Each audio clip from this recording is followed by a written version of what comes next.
I learned something new this week from my fellow pastor friend, Josh Lee. Did you know that the colors pink and blue are an extremely modern invention in the terms of their use for gender in society? I didn't know that. I love learning new things. Welcome back to my Thoughtful Thursdays video channel, where we talk about and look at important topics both inside and outside the church. If this is the first video that you've been watching, it might be helpful for you to go back and take a look at a few videos I've done in the past. At the very least, take a look at last week so that you know what we've been talking about. As I was saying, for almost all of history, when babies were born, colors were not associated with a distinct gender. Instead, babies and small children primarily wore one color for a very utilitarian use, that being that kids are messy. With pure white clothing, you could just bleach the clothes. Just check out this picture of a young girl in her white dress. If her dress gets soiled, you just soak it in a bleach solution and hang it out to dry in the sun, and you are good as new. It wasn't until the late 19th century and even far into the 20th century that you started to see a shift from white to pastel colors for kids. Now, plot twist. In the beginning, it was reversed. Pink was for boys and blue was for girls. Here's an excerpt from Earnshaw's Fashion magazine from June of 1918. The generally accepted rule is pink for boys and blue for girls. The reason is that pink, being a more decided and stronger color, is more suitable for the boy, while blue, which is more delicate and dainty, is prettier for the girl. Early on in society, they dictated that boys wore pink and girls wore blue. Even a browse through the Time magazine of 1927 shows a chart where the majority of department stores suggested that the color of pink was for boys. What we have to remember when we talk about gender in society is that gender as we understand it shifts back and forth throughout time, apart from the Bible. We need to constantly be asking ourselves, wait, is this what I believe about gender just as a society construct, or a core part of following Jesus? As followers of Jesus, we are constantly asking ourselves these questions. How much of what I believe is because I was taught about Christianity and how to read the Bible through a very specific and rigid way? That was that there was only one way to interpret Scripture. And if you don't believe X, Y, and Z about the Bible and God, then you aren't really a part of the in crowd. Does our faith have a lot to teach us about gender? Absolutely. Do we probably have a lot of deprogramming to do in our minds about gender stereotypes and binary thinking? Absolutely as well. I certainly have a ton of work to do. I definitely have not arrived. Our minds have been programmed to view life through a very specific set of lenses. In fact, I've sat through many sermons. Heck, I've taught many sermons where I just flat out spoke about what I was taught about a very specific Bible passage without really even giving any thought as to how my words might be hurtful to those that are around me. For my generation and younger, we in the church need to really evaluate the lenses with which we see the world as through our strict interpretation of Scripture. I need to do that. I'm pointing all the fingers right back at one Kyle P. Benefield here. In fact, to show you a little of that lens with which we all are looking through society at, I already played a trick on you in this video. I bet nobody noticed, because what I said lined up with what you were expecting to see with your brain because of how you have been taught to think in our culture. Remember that little girl in the white dress? Oh, what if I were to tell you that that pretty girl in that pretty little white dress was none other than future President of the United States, Franklin Delano Roosevelt? That would be crazy, right? But it is. Society and gender norms change. Boys used to wear pink. It was also a societal construct that young boys wore dresses in the Victorian era. Check out these dresses on some young boys. It was the common thing to do. What it means to pertain to a certain gender changes throughout time. And we have to be really careful if we are followers of Jesus when we say things like, well, yeah, but the Bible doesn't change. There has always been male and female. You can't just go around changing that. I don't think that anyone is trying to say that the genders male and female don't exist. Rather, that what gender even means is defined more by the society and less by a strict Bible reading. I think it will be really easy to stand up today and talk about LGBTQ people and or gender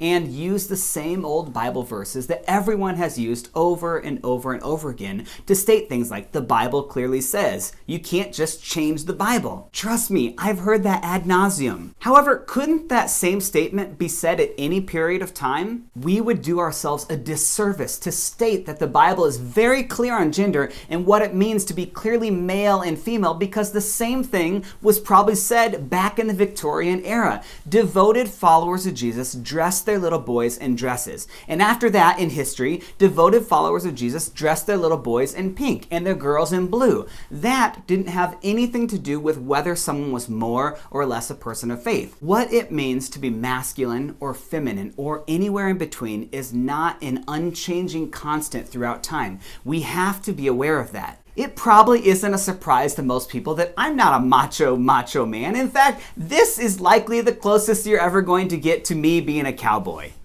I honestly never fit in with what society deemed to be masculine. Never really got into sports. I'm from the Midwest and I didn't like hunting. I love Spanish soap operas. Taylor Swift is my favorite artist. I sew my own rainbow and unicorn bow ties. I loved being in plays and musicals back in high school. I love the color pink. Look at these socks that I have. They're fantastic. I love to talk about feelings. Words of affirmation is my love language, and I'm an Enneagram number 2, which most people believe has the most overlaps with feminine archetypes. Likewise, my closest friends are girls. When I take personality tests that try and peg who I am without knowing my gender, it almost always stereotypes me as female. I take that as a compliment.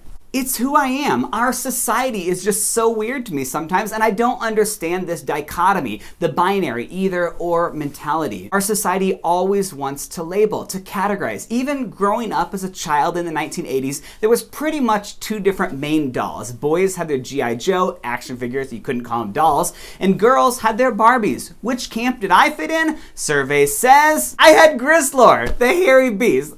Don't lump me in a category. Now, last week I told you that I would talk personally about my own pronouns. I go by the pronouns he and him. I always have felt like I was masculine, even when the terms masculine didn't fit me very well. To talk about gender today, I find one of the most helpful tools is the gingerbread person cookie. Simply put, gender isn't as simple as many Christians and the church have made it out to be in the past. Let's take a look at this diagram a little closer. Let's start down at the biological sex part, the anatomical sex part. A key part of this is to remember that biological sex is not the same as gender. Sex is about the physical traits that you were born with or what was assigned to you from a doctor at birth. For me, the doctor looked at me, looked down and said, "That's a boy." Now, I can't stress this enough. It is okay for me to talk about my own sex. It is not really okay for others to ask about your biological sex. Now let's travel up to the heart portion of the diagram. This part is about attraction. Who am I attracted to, or not attracted to for that matter? There are 2 parts here, physical and sexual attraction and romantic attraction, and those don't have to be one and the same. For me, the easiest way to understand this is that back in high school, when nobody else was looking, I got caught looking at pornography by my dad. It was straight porn. I am sexually attracted to the female body. Now this is where it gets even more complicated with me because I have 0 qualms about talking about my latest Hollywood guy crushes. My closest friends can attest to this. Oh, that guy's hot. Wow, his eyes are piercing. I enjoy looking at his muscles. I love listening to his accent. I'm looking at you, Eddie Redmayne and Benedict Cumberbatch. Does that make me gay? No, of course it doesn't. I don't want to sleep with him. Does that make me bisexual? Nope. Why? Well, because I say it doesn't, and I know myself better than you do. Stop trying to define me to fit into your box. Sheesh. All these categories that we are looking at are not necessarily binary. They are on a sliding scale. It isn't as binary as we've tried to make it out in the past. It isn't always an on-off for all people all the time, no matter how much evangelicalism has tried to force that understanding. I think that we'd be better off as a society and produce a lot less shame if we were more open about it. Moving up the gingerbread person to the identity part. How do I self-identify? How do I see myself when I close my eyes and I think about the innermost being of who I am, my internal voice, who I am at the core? Once again, this is not what society sees me as, but who I see myself as. I close my eyes and I think about the internal voice in my head of who Kyle P. Benefield is. I'm a man. I'm a pink-wearing, Taylor Swift-listening to, soap opera-loving man who also knows how to weld and likes to work on cars. I like to keep them guessing. So the expression part is kind of how do I present myself to others and or how am I seen then in society? My favorite part of the poster though is there at the bottom. Identity is not equal to expression, which is not equal to sex gender, which is not equal to sexual orientation. And I recognize that this is hard for some people to talk about or even entertain, and that's okay. Being uncomfortable is okay. Remember, nobody is asking you to change your gender. At the very least, they are asking to be allowed to exist and just breathe without being told that they're going to hell or having Bible verses thrown at them all the time. I will always remember this life lesson from my late Aunt Bev. She had tattoos at a time before tattoos were very popular, and people, Christians, would come up to her. You know, I just don't like your tattoos. I don't know why on earth that you would do that to yourself. The Bible is pretty clear on tattoos. And she would turn to them and look them in the eyes and say, if you don't like them, then don't you dare ever get one.